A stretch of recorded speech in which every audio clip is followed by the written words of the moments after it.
The greatest legacy a father can leave his children is a sense of purpose and courage. Unknown author.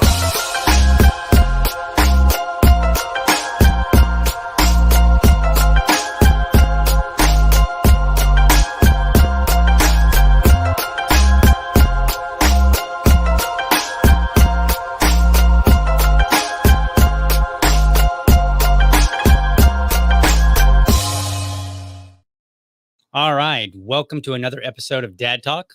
Dad Talk is my series to bring on everyday dads to talk about whatever is important to them. The goal of Dad Talk is to raise dad voices. And my only ask is that we talk about whatever is important to them and related to raising their children. Today, Larry Sharpe joins me in this episode to discuss being a girl dad, entrepreneur, and politician. Please welcome Larry Sharpe. Larry, how are you? Good morning.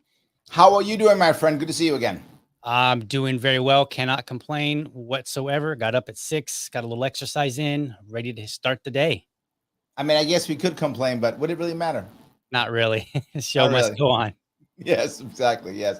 I would say, every once in a while, it's okay for someone to have a pity party, right? Every once in a Right. while, life is tough. You get a little pity party, whatever you can do. It's human nature. The Right. problem is, how long does that pity party last? Right. Does Yep. it last for 5 minutes? We're good. Does it last for 5 years? We got a problem. Right. Yep. Absolutely. It's funny, like in some regards, I got taught that lesson by my mom in a very unique way. I would come in when I was little and she would say, I would be crying or something. She would say, "Oh, there's no blood. Go back outside and play." Right. Like no pity party today. And then if I did come in when there was blood, it was usually, "Oh, there's not that much blood. Go back outside and play." Right. So I kind of got the lesson, there's a wide range of, it's not really that bad. Right, exactly. Yes. And I think that's the most important piece, right? One of the things I've taught my daughters, and you talk about me being girl dad, Mhm. is, when they are worried about doing something, right? My biggest issue is I'll tell them, you'll figure it out, go. Yep. You'll Yep. figure it out, go. And I think my oldest now, who's 20, my oldest says to me all the time, Dad, I never forget that. I feel like it's going to be okay because you always told me, you'll figure it out. It's okay. You'll figure it out. It's fine. And I think that kind of confidence of the world's not going to end. Mhm. You've got a brain, use it, right? Don't Yep. just sit there and ask someone else. You got to use it. You'll probably figure it out. Yep. Most of the things we do in this world, people have figured out how to do for thousands of years. Mhm. So the odds are you'll figure it out, whatever that thing is. You'll probably figure it out. You'll be okay. Yeah, my little one now he's 5, so his lessons are a little bit, they're going to be repeated many times, and he may not always quite understand it, but I tell him already. I'm like, well, you'll figure it out. I'll either say something like, "Go figure it out," depending on what it is, or I might say, "Let's go figure it out." And he kind of gets a little angry sometimes because things aren't working the way he wants, and so we kind of got to work on him to, like, calm down, take a breath. Yeah. It'll be Yeah. okay. We'll figure this out. No big deal. So, There's also something else I bring up, which is when they ask me questions, very often I will ask them, I'll say, well, what do you think? And the problem is that when you say, what do you think? mhm, Very often the response you get, this is from adults too. I teach this in my management class too. right. I'm a business coach for a living, right? Mhm. I'm a management consultant for a living. I'll say things like, okay, so what do you think? And they go, well, I don't know. I know you didn't know. I Right. didn't ask what you know. Right. I said, what do you think? Well, it's hard. I know it's hard. Mhm. What do you think? And you sometimes have to force people into thinking. You say, okay, can you not think? You can't think. Just want to be clear. No, of course I can think. What's wrong with you? Okay, so I'm asking you, what do you think? I didn't say Right. how to fix it. What's the answer? I said, what do you think? And that gets them rocking and rolling. And now I've done that so often with my kids. One's 20, one's 14. I've done it so much with my kids. When I say, what do you think? They actually stop and think and then Mhm. say. They've actually learned that when I say it, I really mean what did I think? And that's how we talk things out. I've taught my kids how to think things out by asking that question. When I say, I don't know, I go, I know you don't know. What do you think? And then we start talking it out. That to me Right. has been one of the most valuable lessons for my kids. I think if you can get that through to your children, they're set for life in so many ways. I remember working at a company years ago, and it was a fastener distribution company. And there would be people that they want to CYA all the time, right? And it's like, Yes. and they're so busy being worried about things that they're not busy being decisive and making good decisions. Yes. And I got into a I started out in the warehouse, and then I proved myself, and then an opportunity came along to have a, a really nice role. And when I was interviewing, I don't know why I said this, but I did. I told the manager, I said, "Look, I just want to tell you, if you leave me in a position to make a decision, I will make it." And he said, "Fair enough." He said, "Just make sure you stand by it." And he's like, "Don't try to pass the buck or anything." I said, "Absolutely." And it's funny, I think Yes. lessons my mom and my dad taught me growing up, you'll figure it out. Like when I would go and say, "What's this word mean?" Dictionaries over there, those kind of things. I think it set me up so that later on in life, when I was in my 20s and 30s, that I wasn't afraid necessarily to make a decision if it was Right. mine to make. Now, I don't just, Right. I maybe when I was younger, I would make them anyway. But as I've gotten older, I've kind of learned to distinguish when it's proper for me to do it and when it's not. But I'm not afraid to make decisions. I'm like, all right, let's do this. Well, I think I try to make a distinction between blame and responsibility. Hmm. And those are two very different things. Nobody wants to be blamed. Boy, do Right. we hate being blamed. Yep. But it doesn't matter. It's still your responsibility. And I remember my daughter was talking to me. She's like, but, Dad, I meet too many people. And, they say, their parents that were this thing and their parents were that.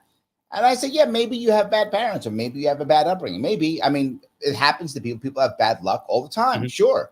So at what point do you stop blaming your parents and taking responsibility? At what point Right. is it? Is it when you're 15, when you're 25, when you're 35? At what point, at one point in your life, regardless of how bad, regardless of how tough your upbringing was, Hmm. your life is your responsibility. Yep. And so you can say, well, I had a bad mom or a bad dad. Maybe it's true. Okay, Right. then that's their fault. Awesome. It's their fault, but your responsibility. Your Hmm. life is your responsibility, regardless of what happened to you. Your life is your responsibility, regardless of how good or bad your parents were or whatever it was. And my daughter's picked this up. She's like, you know what, Dad? I figure out I got to fix things because it's my responsibility. It doesn't matter whose fault it is. I'm like, yes, yes. The blame is irrelevant. It doesn't Right. matter. If it makes you feel better to point your finger at me or I tell her, at me or your mom to say we screwed you over somehow, okay, great. Blame us. It's our fault. It's your responsibility. Fix your Yep. life. Yeah, when I was mentoring years ago, I mentored a kid. He was about 16, 17. I mentored him from about 15 and a half, roughly through to 18 when he aged out of the program. And he would constantly blame other things or situations or whatever. He'd be like, well, it's not my fault. This happened. I'm like, I told him, I was like, look, it may not be your fault, which typically it usually was. But I was like, it may not be your fault. I said, but you're the one holding the bag. You have to deal Yep. with it. Like it's just this way. Like you said, like I didn't have bad parents growing up, but I had other situations that I had no control over that Sure. were affecting me.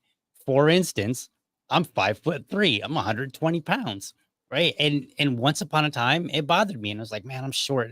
But then I realized I'm not getting any taller. I better deal Yes. with this, right? Like, Yes. and in the Yep. same way, like at a certain point, your parents aren't getting any better. You got to Yes. deal with it, figure it out, Yes. right? My And dad so, died when I was 11, and my mom was an addict and went to prison when I was a older teenager. mhm, That wasn't my fault, but I got to fix my life. I didn't kill my dad. I didn't make my mom an addict. I That's what I got to do. right, That's what it is, right? Doesn't matter. I can blame if I want to. I can point my finger and say, well, it's I don't know whoever's fault for killing my dad. But I mean, he died. He had mhm, cancer. Whoever's fault it is for him getting cancer, I can point my finger at somebody if I want to. But it's right, not going to change anything. right, I still have to fix my life either way. I have to fix it. And mhm, yes, could it slow you down? Of course. Could it mhm, make your life harder? Of course. Did I feel sorry for myself when my dad died? Of course. I was a kid. I mhm, cried mhm, and I hated it. Of course, I felt sorry for yep, myself. Of course. And I have to get up and I have to move forward with all of that. I completely agree with you. yep. So, quick question here from the audience, because I cannot answer this, but you can. Uh Now oh. I have my opinions. So, somebody asked, they say, "Is being a girl dad a thing?" Never heard that before. So, what's your take on that? That's a new thing. I never Is heard of it? it in about maybe maybe 10, 20 years. Maybe it's like that's a new thing. It's Mhm. like with the new thing, like girl boss, girl dad, all the cool Okay. things about being girls, women empowerment. So now if you're a dad, I think it became more popular during the Obama years because Obama had two daughters right Mm, after Bush had two daughters. Right, gotcha. Bush had two daughters, then Obama had two daughters, and I have two daughters. So that means by default, awesome men have two daughters. I just made that up. So Right, yes. right, right. So yes. Fairly awesome men have sons. There we go. Whatever. Yes. Yeah. Whatever So rule that makes me sound cool today is the rule. That's it. right, Yes. right. So no, it was just interesting because like I've seen it for a long time, and I'm like, when I go back, I'm like, I don't remember. Has that always been a thing, or is it No, it something hasn't. new? Because It popped up around Obama. I'm 5 years in, so I wasn't. I mean, I paid attention to parents a little bit just because I'm observant of the world around me, but I just don't that one I don't particularly recall. So I was like, I was like, as far as I remember, that's been a thing for a long time now. Yeah. So, but yeah, I see like the girl mom, boy dad. I don't really use it a Well, lot, now but it's every like now and dog then, mom too. There's like cat yeah, mom, dog mom now yeah, too. I don't do that. No, I don't either. But I'm saying there's a lot. In case you hadn't noticed, there's a whole lot of people with dogs and cats now, Right, right. and that exploded, by the way, sadly for us during the lockdowns. Hmm. When the lockdowns happened, there were massive people who were buying friends, basically. I know it sounds horrible, but it's true. And Right. how do we know this? Because there's a vet shortage now across many cities. Oh wow, I didn't know There that. aren't enough groomers, there aren't enough vets in cities because we bought so many cats and dogs during the lockdowns to keep us happy because we were locked in our homes and in cities, basically. Hmm. Obviously, the lockdowns weren't that bad outside of cities, and Hmm. outside of cities, people were still going out and already have animals and such anyway. But in the Right. cities, it's huge buying cats and dogs. So now there's cat mom, dog mom, even that. Yeah. So if you're one of those people that identifies as a cat or dog mom, we are in disagreement. So we'll just leave it at that.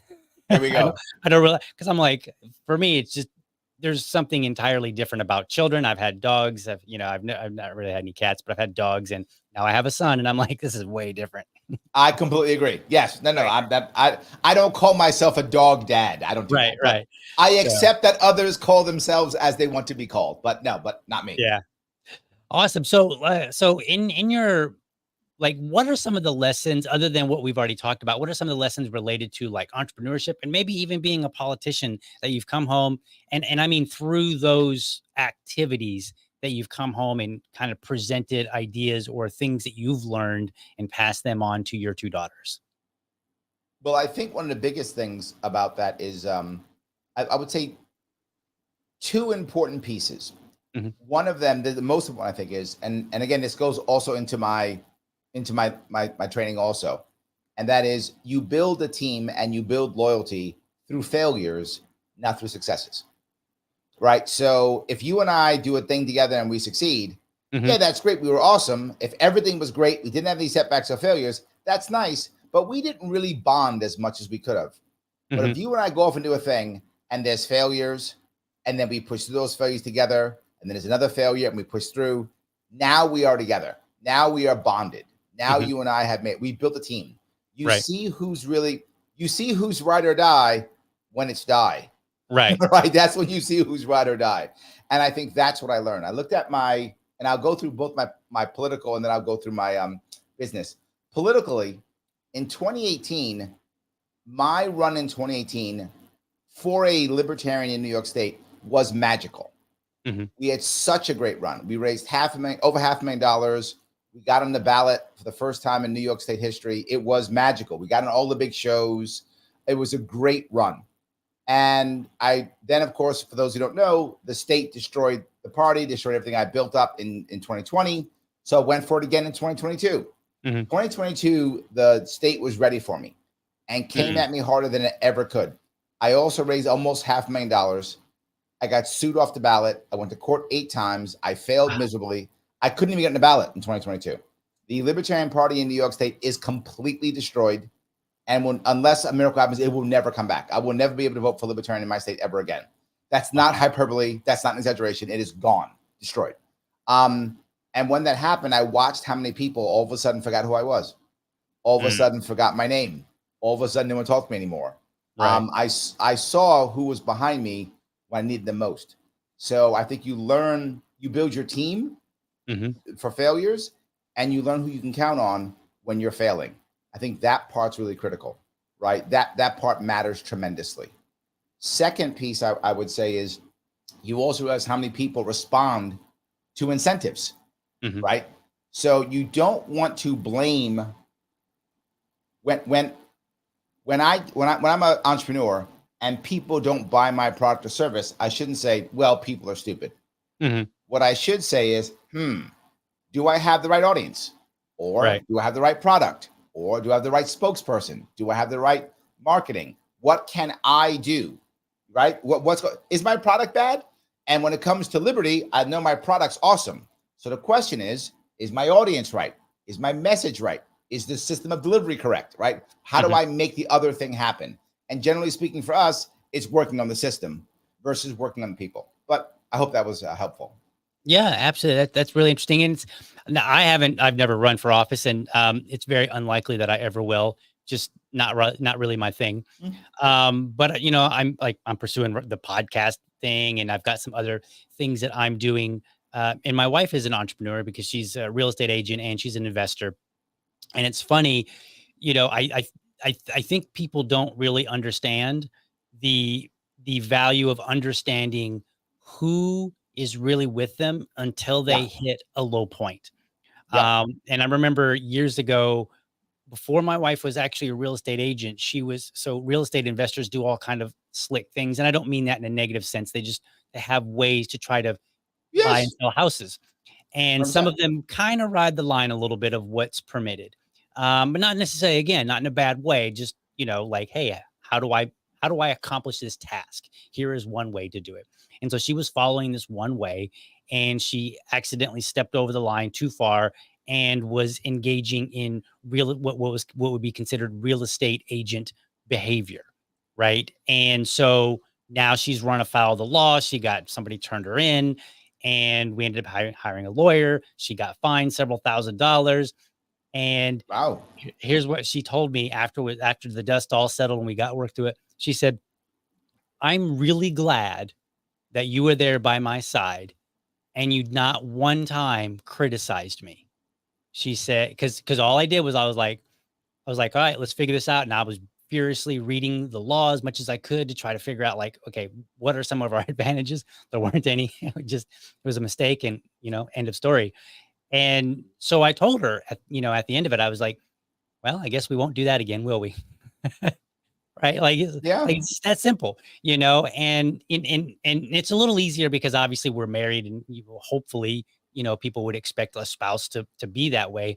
But I would think that's the kind of person that you want to align yourself with, even in like business or a politician, when the person is not married to you, when there's much less of an obligation, if you will, to Yeah. behave that way, because that's the kind of thing that lets you know who really is that ride or die person. Are they It's funny. gonna Yeah. I tell my so daughter, I say, remember, there's one thing about me you have to remember. I am the only person on the planet who will help you bury the body. Nobody else will. So right. when you get in trouble, the first person you call is me. Hmm. We will first bury the body together, then we'll figure out what went wrong. So Yep. we'll make sure that happens. That's the first thing, right? So, and I think I tell my daughters that kind of as a joke, but not. But just so they understand that they should call me. It's okay that we can have a conversation about what went wrong. Now, my daughters do know that sometimes I do want to. I do want to make them feel bad about something. I want them to learn a Mhm. lesson. When I do it, the thing that I do that's very different, I think, from their mom, which is when I want my daughters to feel bad about something to understand the lesson, I then stop. Mhm. That's it. It's done. We never bring it up again. It never happened.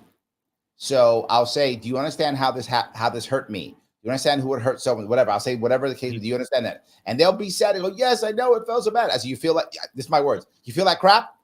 I do. Good. We're done. Move on. That's it. I will never bring it up again.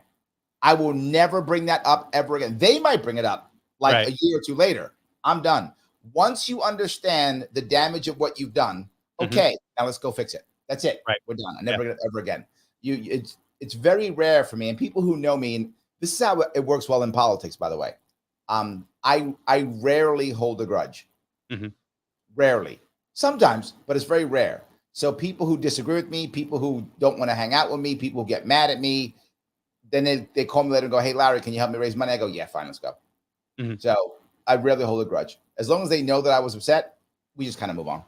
Gotcha. Yeah, I'm kind of similar. I don't hold a grudge so much. When I was younger, I used to try to hold grudges against people, and it didn't really work out so well. It just because it doesn't take long, few days, and then I'm done. Now that doesn't mean that I'm Yep. necessarily a pushover and all that good stuff, but I'm Yes, not fuming about it, right? I'm not correct. like stomping around and angry Forgiving doesn't mean forgetting. right, right. So I'll remember, Yes, because some people like, all right, I'm not angry at them anymore, but they no longer they got to work hard to get that trust back. that's And correct. Yeah, there is a barrier here. But yeah. I'm cordial enough. And it's funny that you mentioned it about, your daughters. I heard Jordan Peterson a long time ago. He was talking about I think it was his son, and he said like his son would, when he was little, he would get in trouble and you would make him go sit on the stairs, when he was in trouble, and then he would come over in a few minutes, after a few minutes, and then he would, talk to his son and say, hey, like, do you understand what you did? Blah blah blah, and they would work it out. And he said once they were done working it out, the issue was over. Yep, End of story. And he said he wouldn't bring it up. It wouldn't be yep. like, later, like, oh, you're gonna do this again, right? And so when I heard that years ago, I was like, that's a good idea. And so I've adopted that same thing. I don't. If he gets in trouble, once we're done, we're done. Yep. Once we've resolved it and we move on. And I like sometimes I'll poke at him a little bit, and but I usually try to just poke at him about stuff that was like that he didn't get in trouble for. Like like, oh, you're gonna, if I say, oh, you're gonna do this again, it's about something that maybe was a quirk, but not necessarily where he got in trouble. That's what I Yeah, no, try to do because I don't want him to think that, hey, raking somebody over the coals repeatedly is an okay thing.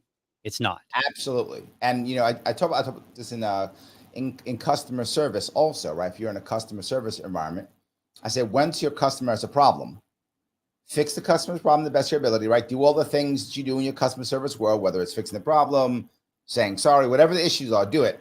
And once that is done, Mhm. never bring it up ever again. It never happened. It never happened. Never bring it. Don't go back. Oh, hi, customer so and so. Just want to say again, I'm so sorry about last week. No, nothing. It never happened. Never bring it up. Once Right. you fix it, please. If you're in business, please fix your customer service issues, obviously.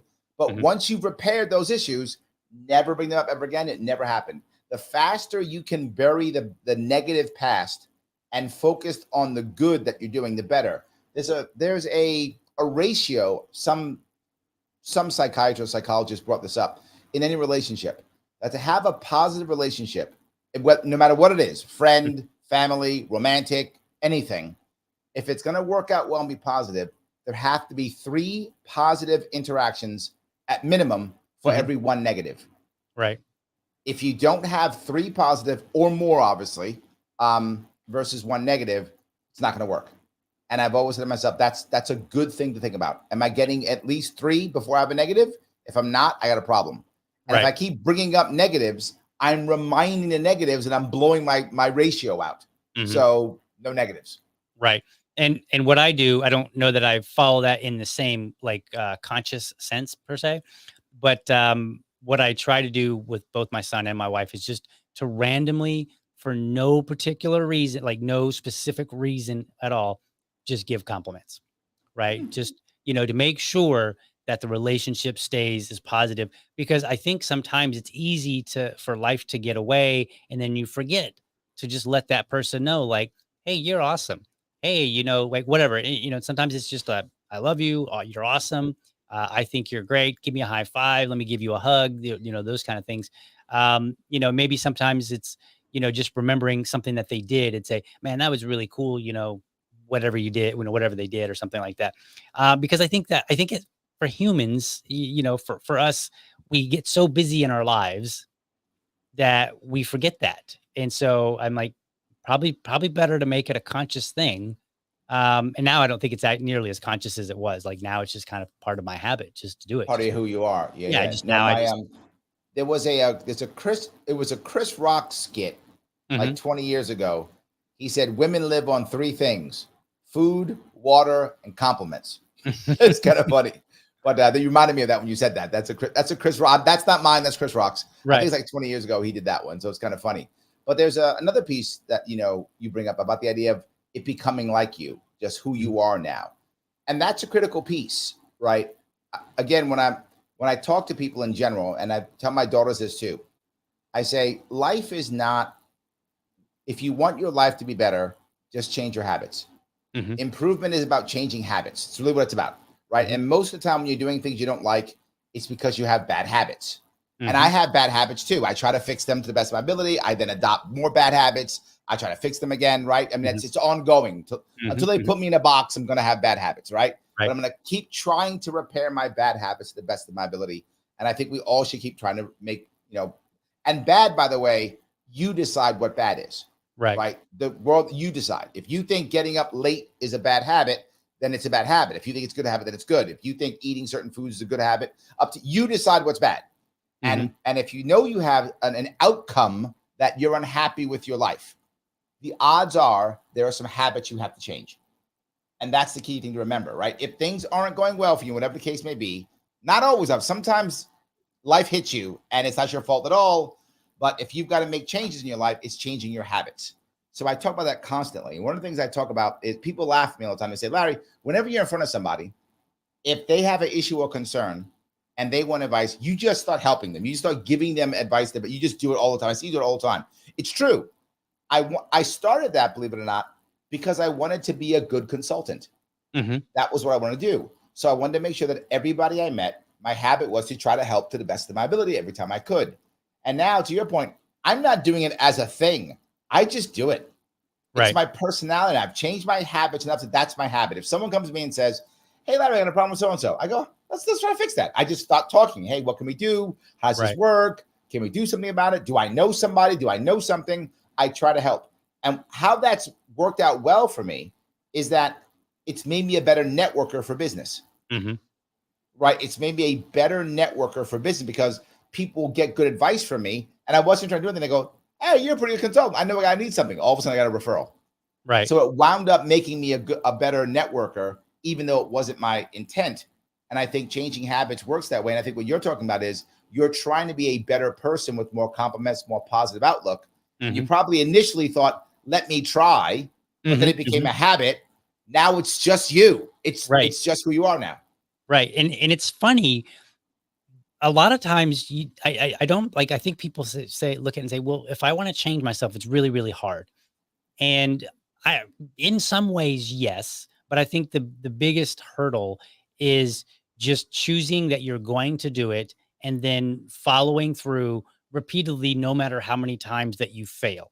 Because initially, whenever I've got a bad habit that like Yeah, you'll always years fail. ago when I was smoking and I wanted to quit Yep. smoking, Smoking. how many Yep. times did I, start to quit smoking, then go buy another pack of cigarettes or something like that, or borrow a cigarette from somebody else or something like that, and I don't know how many times I fell on the path to eventually I was no longer a smoker, Yep. and I feel like that's everything, no matter what it is. And you can, and so the biggest choice is just, I'm going to keep at this, period. And I'm not going to worry too much about how many times I fail. And I guess if we want to tie this in, every time that I fail, I'm gonna talk to myself about what failed, and then I'm gonna say, "Okay, it's over. We're moving on," right? We're no longer gonna bring it up, Well, like, but you no. just made a very valid point, right? We often beat ourselves up. Mhm. Right. And that's the worst. So let me cover three parts of that. The Sure. first thing is failure. You're never going to be successful if you don't fail.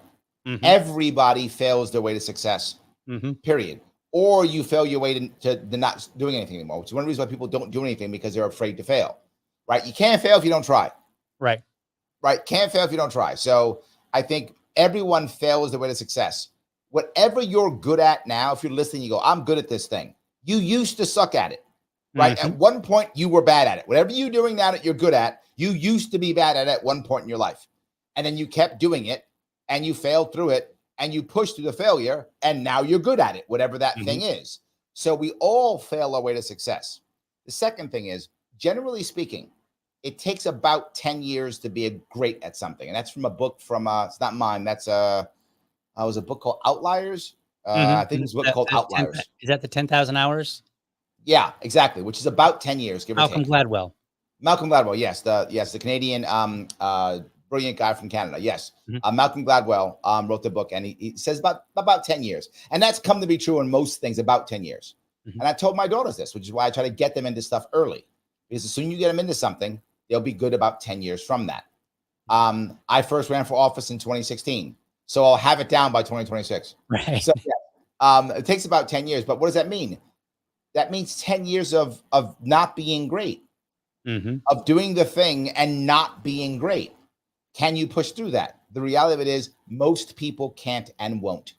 Mhm. And because most won't, most people won't be great at that thing.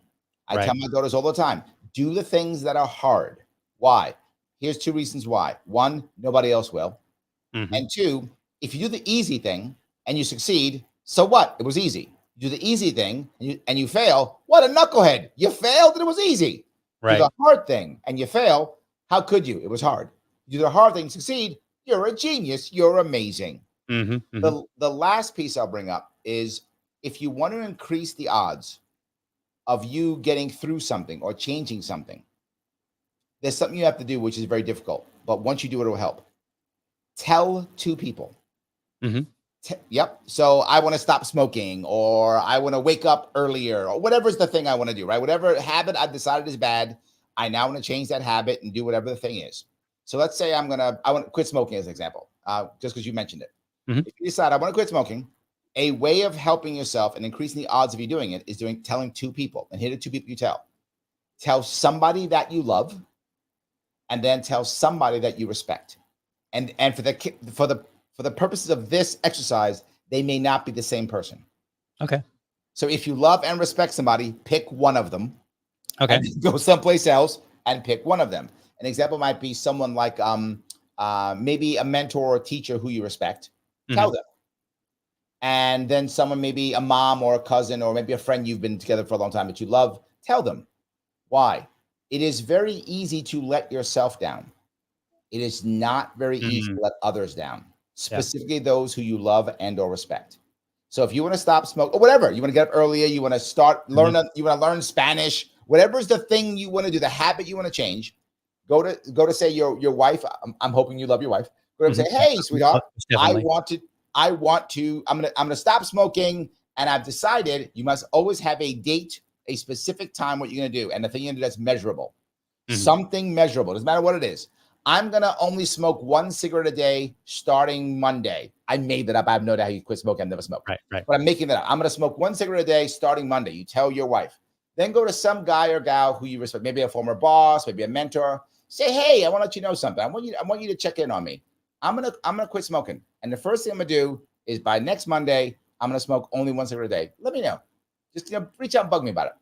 That's it. Doing that will increase the odds. You still may not quit smoking, but it will increase the odds of you doing it because now you are reliant upon somebody else. When you Right. can add somebody else into the mix of any habit change, which is why so many people don't tell anybody. They Mm. go, well, I'm not going to say anything until after I whatever. Like Right. I'll tell people after I quit smoking for a week, or I'll tell people after I've learned some Spanish, or I want to stop eating junk food. I'll tell people after I've stopped eating junk food for like 6 weeks. Then I'll tell people because they're embarrassed. They know it internally. They know that if they tell people, they are now responsible to those people. They will let Mhm. those people down if they fail. They know Right. that. That's why they don't tell. And Right. I'm saying the exact opposite. If you want to change your habits, you must make them much more public. You don't have to, doesn't mean that you don't have to come on your podcast and say it. You can if Mhm. you want to, but at Right. least tell one person who you love, one person who you respect. That will increase the odds of you achieving whatever habit you're trying to break.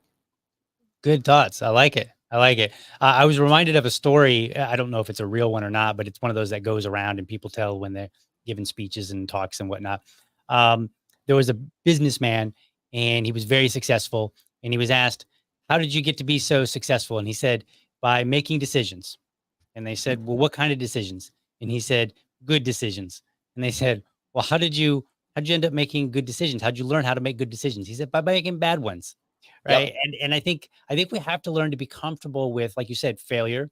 It's okay. You're not gonna you have to encounter failure before you can be successful.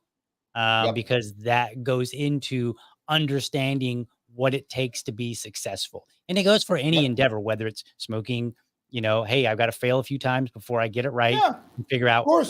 what it is, because you need to learn what your obstacles are, right? Yes. That are in your way. Because if there were no obstacles, well, then it would just be hey, I'm done doing this.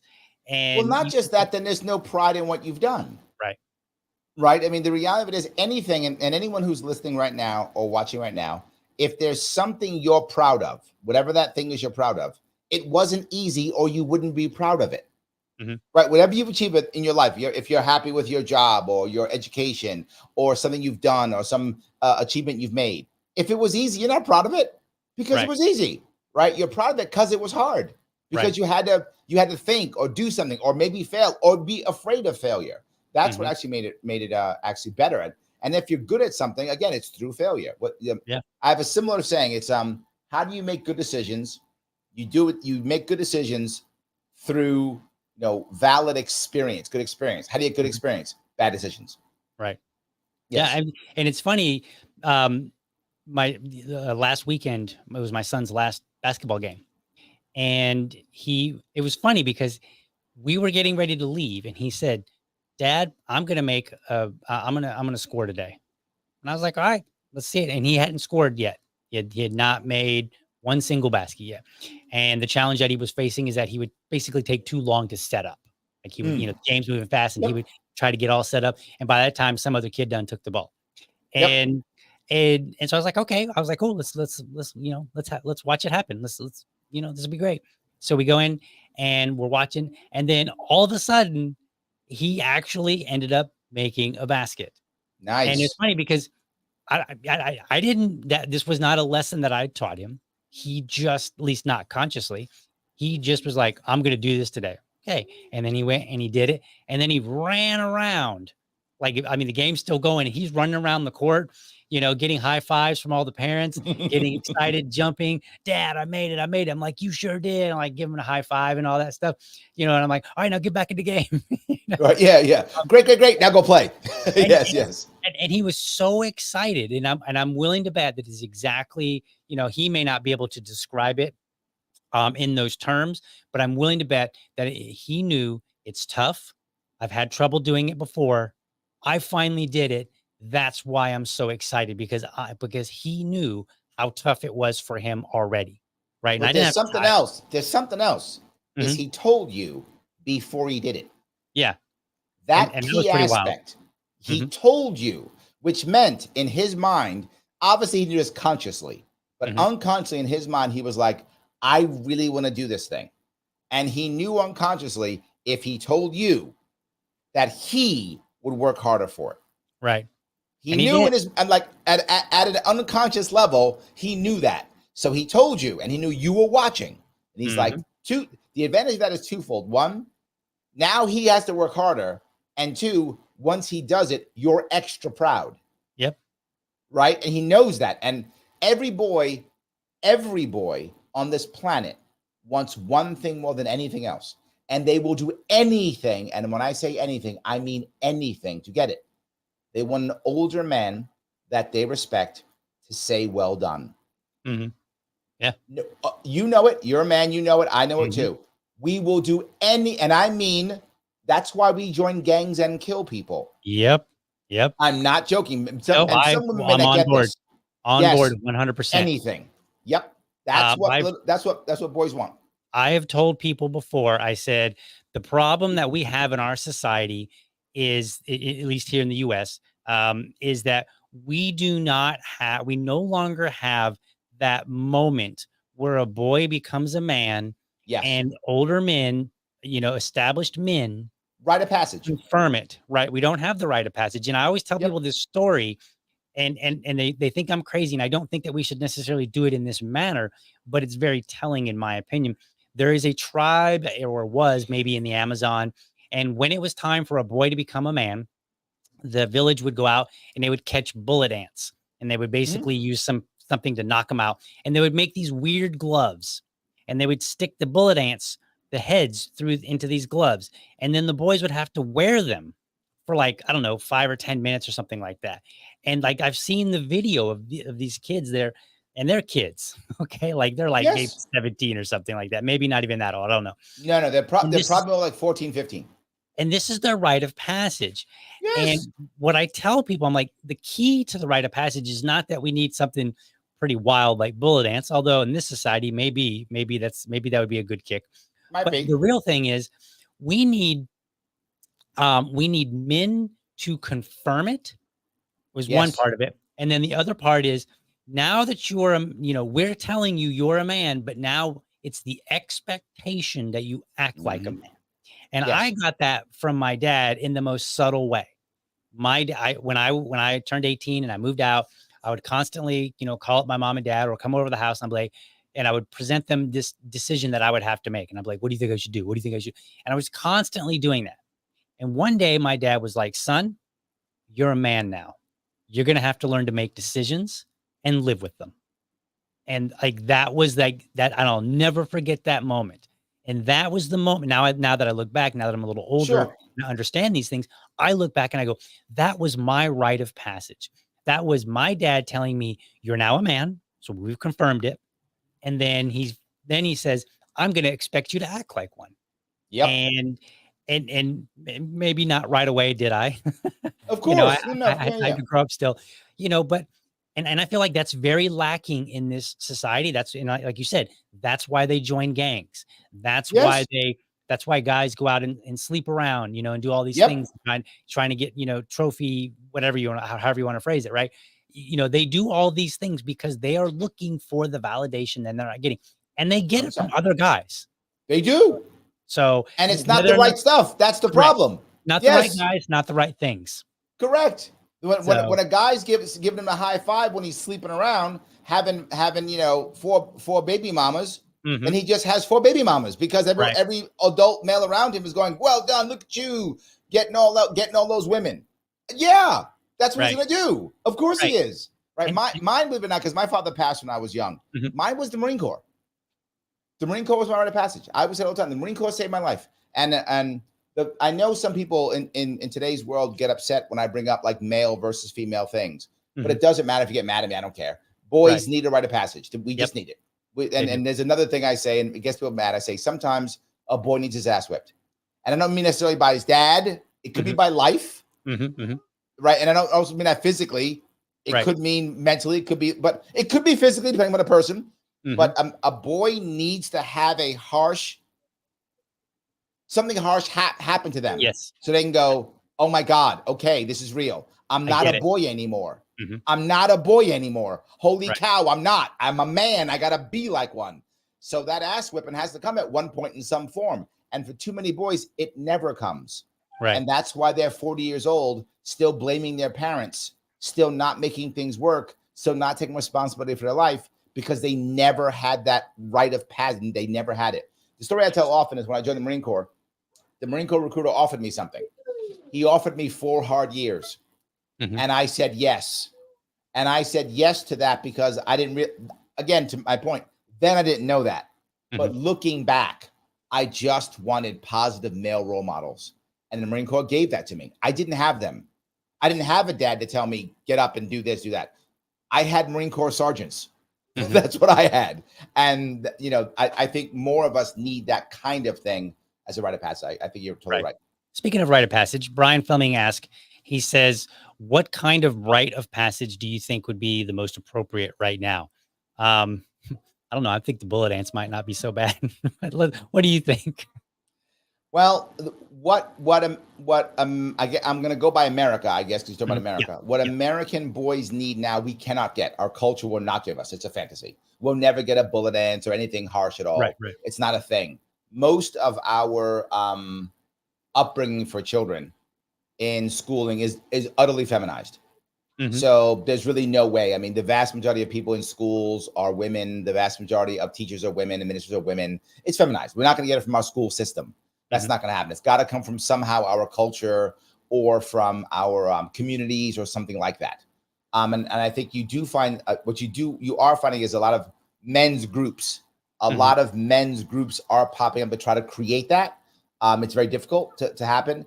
But I'm going to give you something I think is very challenging, Brian. I think for what we can get today, trade school. mhm, I think trade school can be a rite of passage for many young men, young boys, I would say. Trade school, it can be done. It could be done. It does make sense. It's realistic into a point where now, if you actually do a trade school, a young boy has to go in. Other men, almost most trade schools are run heavily by males. They'll get the older male that they need, and Mhm, they'll get the older male to force them to do things, to create things. They'll fail because they'll suck at it. Because when you first start trade, you suck at a trade when you first start. mhm, mhm, Fail, and then eventually, to your point, get a male to go, well done, you did it, you mhm. got it, yes. So I think the best we can get, Brian, right now with American culture is probably trade school for teenagers. Yeah, and to add to that on a more serious note, I mean, I was joking about the bullet dance. I think one thing that men can do is find other men that they can respect to Yes. associate with, and then you basically create a group of men that the children can look up to. So like Yes. there's a guy in my neighborhood. Him and I talk on a regular basis. He's actually a pastor, but him and I talk, and we we talk about like this idea of bringing up boys, because he's got I think he's got like one boy and one girl, I think is what it was. And we talk about how we raise the boys, and how we want to make them you know a little bit tougher but not too tough. We're not trying to make them into like the stereotypical Russian or something like that, who has no fear of anything. um Nothing so wrong with that. Do that. I well, don't yeah, care. yeah, I but don't care. Yeah. and so like he would be somebody that I would be okay with my son looking up to. And so I Yeah. try to make sure that I associate with other men specifically, that I know that my son can come home one day and not just tell dad about what he did, but tell the other men and say, "Hey, Mr. So and so, guess what I did today?" And he does. He'll come in, and whoever's there, whether it's my wife's friends or my friends or a combination, Yep. he'll come in. He'll just pretty much walk the room and tell everybody what he.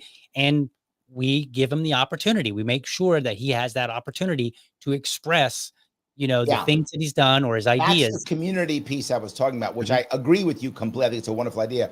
The problem is you're seeing, as with the urbanization of the country, these types of communities become tougher and tougher for mhm, us to create.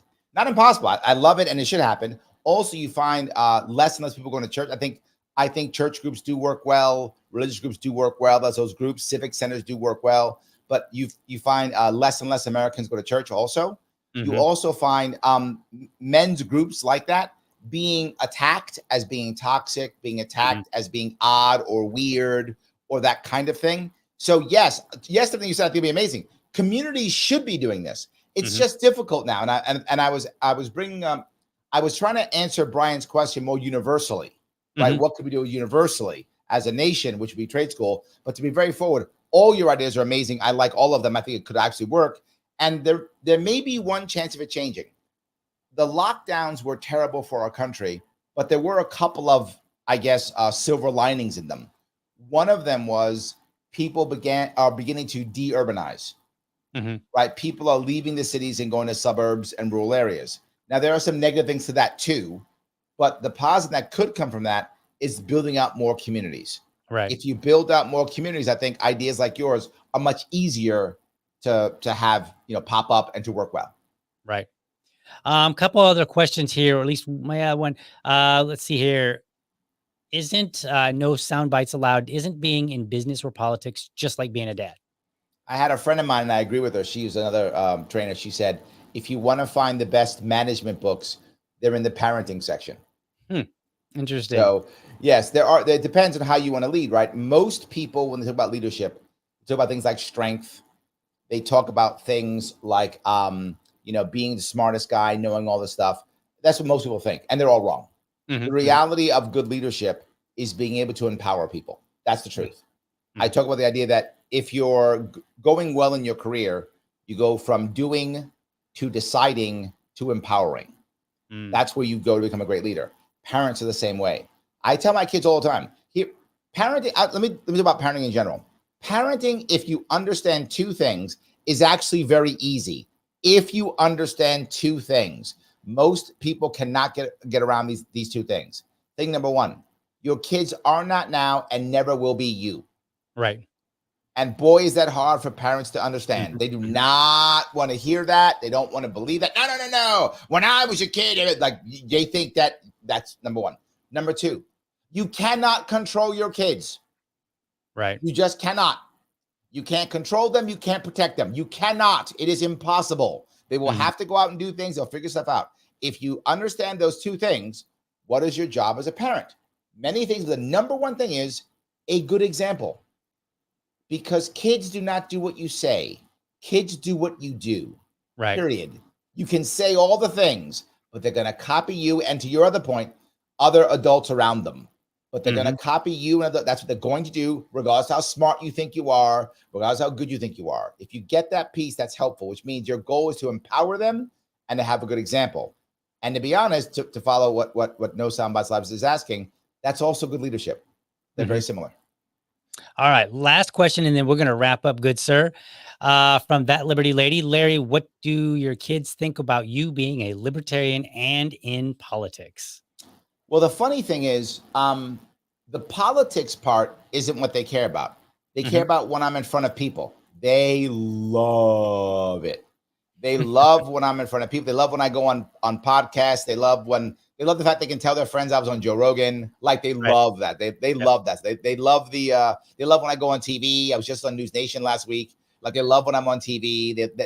I'll sometimes take them to the studio. They'll see the studio. They love when I'll sometimes step in and like do somebody's radio show for them. They love when I do Mhm. radio shows. They love that. They love that part. They love that you can Google me and like I'm the entire first page. Right. That's the part my kids like, right? They don't whatever for politics. They like having a dad that they can show off to their friends, that they can be seen on Google and stuff. Yeah. That's Now they that's what can they love. say you were on Liberty Dad. Well, Saying. now I finally made it. Like I finally made it now, right? I've been sitting here for you're trying since 2016, 8 years. I finally made it here. So I'm Right. almost to the top at my 10-year piece. Almost. Right. Right. So I'm on my way. Awesome. That's great. Well, Larry, we're getting to our time, and I think it was a fabulous conversation. Some great questions out in the audience, some great things for people to think about. Any final words, any parting words that you want to give to people before we close the show? Yes. Regardless of whether you have children or not, Mhm. that is not my issue.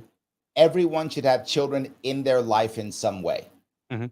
Because if you have children in your life in some way, you are connected to the future. You'll Mhm. see what's happening. You can be more trendy. Well, even if that means you're a grandma or a granddad or aunt or uncle, a big sister, big brother, whatever, having children in your world some way, I think is good for you and your life. That's what I would say.